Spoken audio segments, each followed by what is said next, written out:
Well, hello again. What do you say we do something a little bit different this time? This is a General Electric Wildcat portable record player, and it's from the 60s, early 60s. I remember kids when I was young had these things, especially the girls. A lot of girls had these. I think they ran about 60 bucks when they were new, which was a lot of money back in those days. And they would take them, to their sleepovers, stuff like that, and they would take them outside and play them. And they were portable, and it was just fantastic. So my grandson's stepdaughter recently received an album, the latest album of Taylor Swift, and she wanted to hear it play, and it's still in the plastic. Her dad won't let her take it out of the plastic or anything. So I'm talking about James, for those of you who have been following my videos for quite a while. He's over in Guam right now. As soon as he got back from the Middle East, they shipped him off to Guam for a while. He'll be back at the end of the month, I hope. Anyway, when I saw the album, I was visiting there just before he left for Guam, and I got with Tanya, my granddaughter-in-law, James's wife, and I said, Cadence, which is her daughter's name, she's got that new album. She's only 12 years old. Maybe I should get her a turntable of some kind to use it to play a record on, that record, because they call it vinyl. She got a vinyl. I said, no, it's actually a record album. This vinyl is a new term. Anyway, to make a long story short, I wound up going online looking specifically for a General Electric Wildcat, and I found one at a very good price, but it had a few problems with it. I showed it to Tanya, and it did play.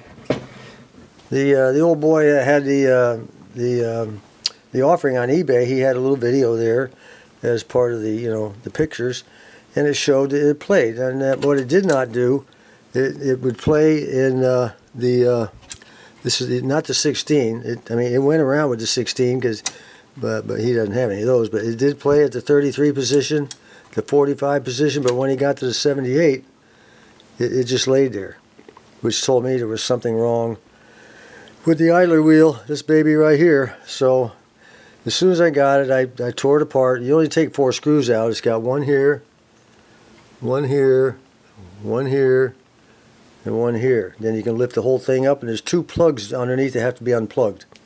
Now it's interesting. I've been all over the internet, looking for information about these Wildcats. There's not a whole lot. There's a lot of videos about the record player itself, but nothing on the repair or anything. So I said, well, I don't need it anyway, really, but it's always nice to try to find some information in that area. So it turned out that what happened was, the reason when it was in this position it wasn't working was that these rubber mounts, these grommets, the only one there was this one here. The other 2 were completely missing. Now these E-clips were holding the motor up to a certain degree, but not much. So the only thing really holding it was this one right here. It had a broken, busted. It was busted and broken, but it was enough to keep it up. You can see the motors. It was just barely playing because the motor wasn't up there like that. I said, well, son of a gun. Well, I went online and I found a guy that sells these grommets. So I bought 3 of them, and he's a nice guy. His name is Jim. I'll show him to you. I'll show you on the internet here in a minute. And he's a nice guy, works very well with you. I really appreciated that. And these here that that hold the motor mount plate down, these are also torn up. And this is pretty much what they look like right here, but you can see it's all messed up and everything. So I got back with Jim and I said, I better replace these 2. I said, I've already got these and they worked great. Thank you for your help. We bantered back and forth with a couple of emails on or a couple of messages on eBay. I sent him a couple pictures of what I had, and he said, okay, we'll send you this, that, and whatever. Finally, he came down and he said, this is what you need. And now on this particular player, all of these things are the same. He was telling me about a tapered shaft and a straight shaft. These things all look the same. I saw no difference in them except color. So if you have one of these with a setup like this, these flat things, and then of course this right here. Later models had a different setup here. They all worked the same, but they just had different knobs. And So this one here I think is one of the early 60 models, I think. Anyway, I'm waiting for those to come in. They'll be in a couple of days, and I'll be able to fix all that. I'm going to go ahead and grease everything underneath here that needs to be greased. It looks pretty good on the bottom. Just a little lint and dust and stuff like that I'll clean up. Everything looks like it's not heavily molested or any of that stuff. So it's strictly a motor. And the gears look good. I'll have to put a little grease on the gears, and that's about it. That's about all she wrote. The volume and the balance and the tone work real well. Not a problem. And the knobs aren't loose. Everything's tight. Speakers don't sound like they're cracked or broken or anything. So I don't know. We shall see. This is a RD 500-2A. And this here was kind of stiff and everything, and it wouldn't go down hardly, so I put a little oil in it, and as you can see, that's all it took. You know, it just goes right down, no problem now. I put the oil right here. And the last thing that was messed up was there was a plastic tone armrest that was broken. Now the tone armrest, this is it right here. This thing was over here. Let me get this out of the way here. Let's sit over here. This thing here was mounted. Here's a screw that came up from the bottom, and it was in here like so, and of course you can see one side of it's broken off. Well, that kind of sucks because it went up underneath the tone arm, and there's a space under there, and there was one just like it on, you know, right here, and it went up underneath there, held the tone arm up. So I remember these metal ones from when I was a kid that were on various record players. I'll show that to you in a little while too, on the internet. And I found a guy that sold these. The problem was it was real tall. It was very tall. Where am I at here? There we go. It was very tall, and it kept the tone arm up way high like this.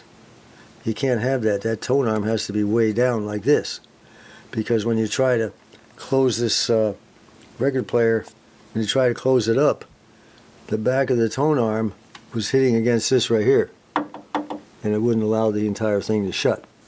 So that's why it has to be way down.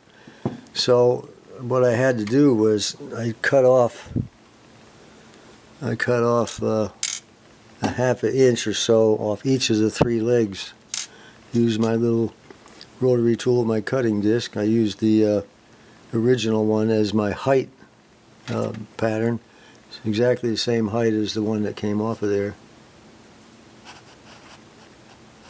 And then I had to of course they were straight when I cut them off. They weren't bent like these originals, so I had to cut them off and then rebend them. Each one had to be rebent separately until I got it pretty much back to the shape it was before I cut it. And it's something you got to work on, you know. And now you can't have this thing flopping around. And the reason you can't have it flopping around when you're carrying it, it's kind of a dumb design when you think about it, but up under here, there's a space. And this tone arm gets caught up under here. And when you grab a hold of it and go to open it, the tone arm stays up here and the rest of the unit comes down, and when you're trying to get it out, you can destroy your needle. That's what happened when I first got it. I unwrapped it from the package, and sure enough, the tone arm was jammed up. Well, it wasn't jammed up under there, it was just up under there. And they should have taped it down before they sent it, but they didn't do it. Anyway, now I've got something that I hope will work. It doesn't go anywhere. Snaps in. Now, if it turns out that it doesn't last very long and those fingers open up, I'll have to put a little bit of solder, I suppose. I'll put a little bit of solder in here somewhere to keep that from... I'll figure out some way to keep that thing from opening up again. You don't want that to open up, okay? That's not cool. You got one leg that goes this way and 2 that go the other way. You want it to snap in, not snap in, but kind of, you know, hear it? Okay, that's what you want.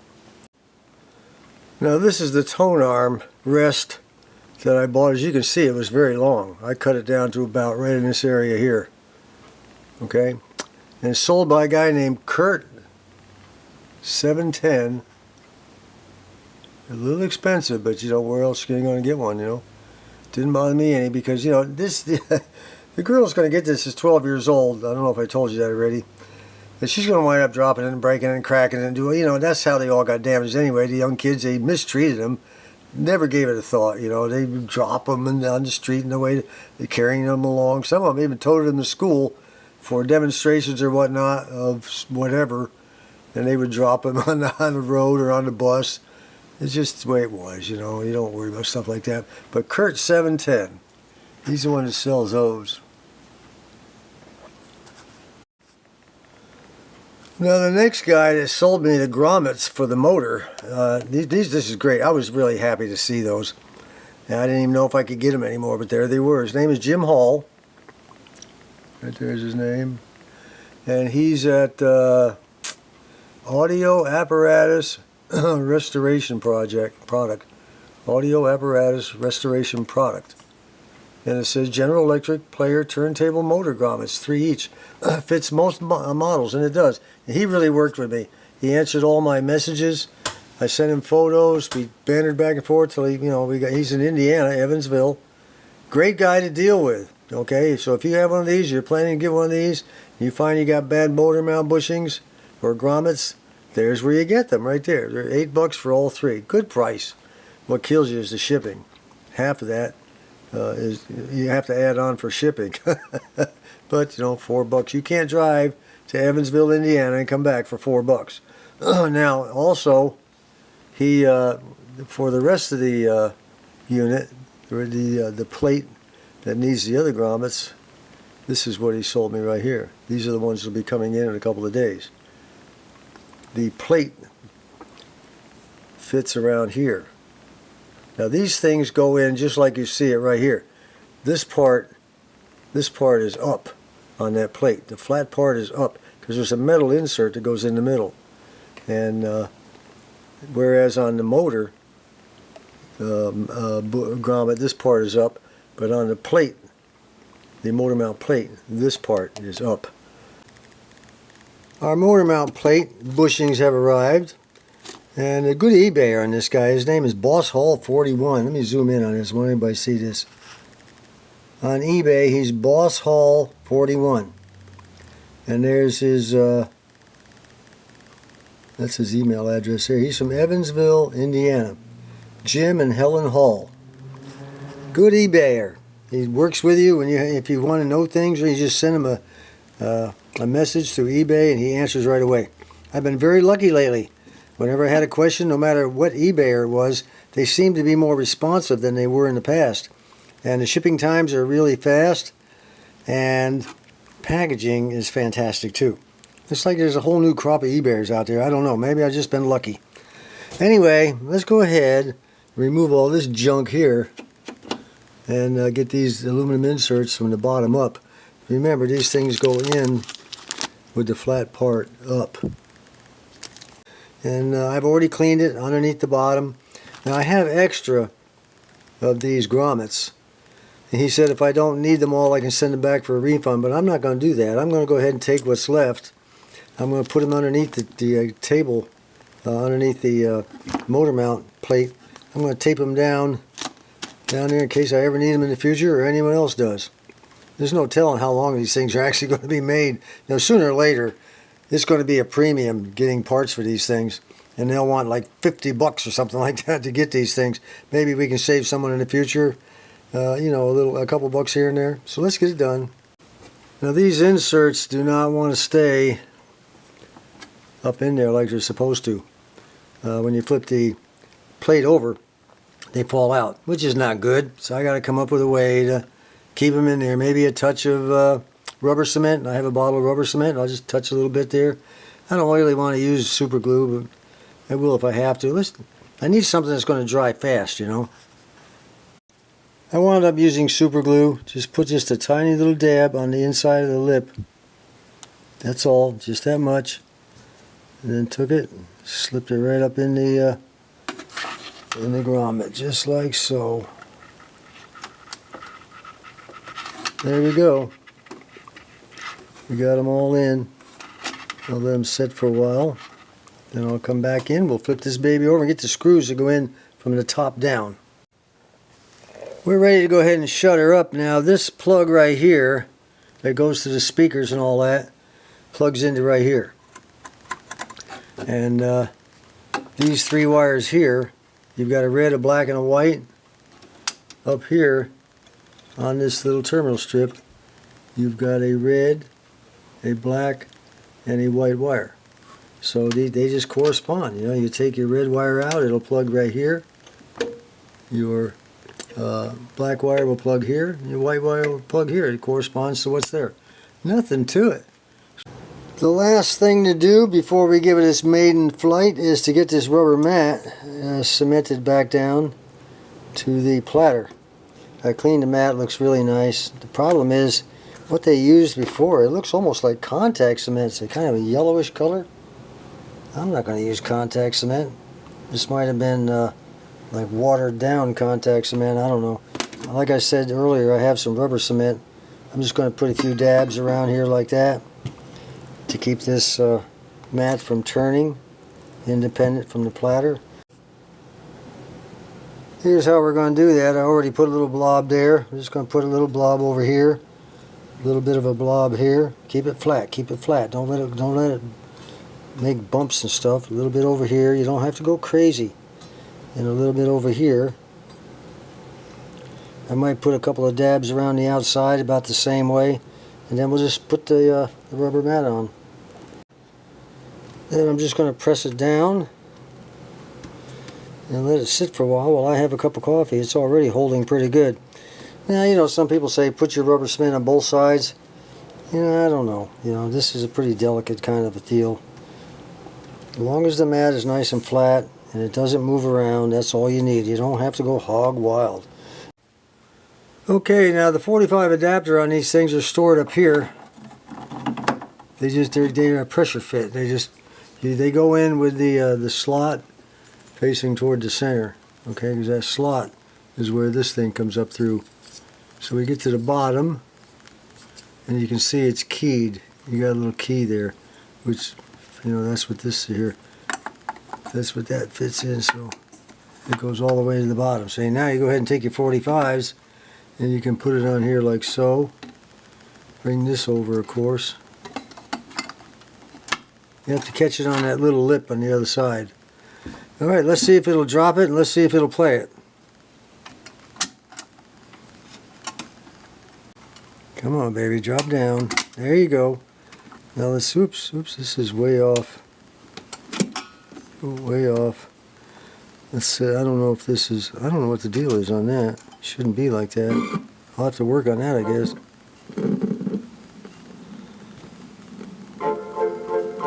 Alright, I'm happy. Let's try the balance.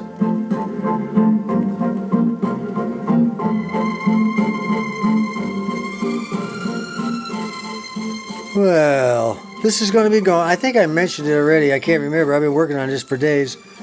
But this is going to go to the stepdaughter of my grandson, James. My oldest grandson. She's going to love it when she gets back from North Dakota. If she doesn't, I'm going to take it home and use it myself. Let's check the speeds now. Well, 78's working now. It wasn't working before. Let's try 33. 16. Ooh, let's get back to 45. Well, that's going to be it, guys. I'm going to wrap this up right here. I've got to figure out why this thing won't move over and drop on the record exactly where it's supposed to. But that'll be a minor item. I think it's just an adjustment under here or something. I don't know. I'll figure it out. Anyway, until next time, when we start on our Crosley chassis, our 1935 Crosley chassis. Until next time, this is John. Well, one more thing before I close out. I noticed that the platter was kind of weaving a little bit. Because of this rubber mat, you can see that the mat needs to be glued down a little bit more along the edges. So I'm going to get a fresh bottle of rubber cement. This really up right here. We got to take care of that. And just sort of slide it under there and hold it down a little bit. It'll be fine.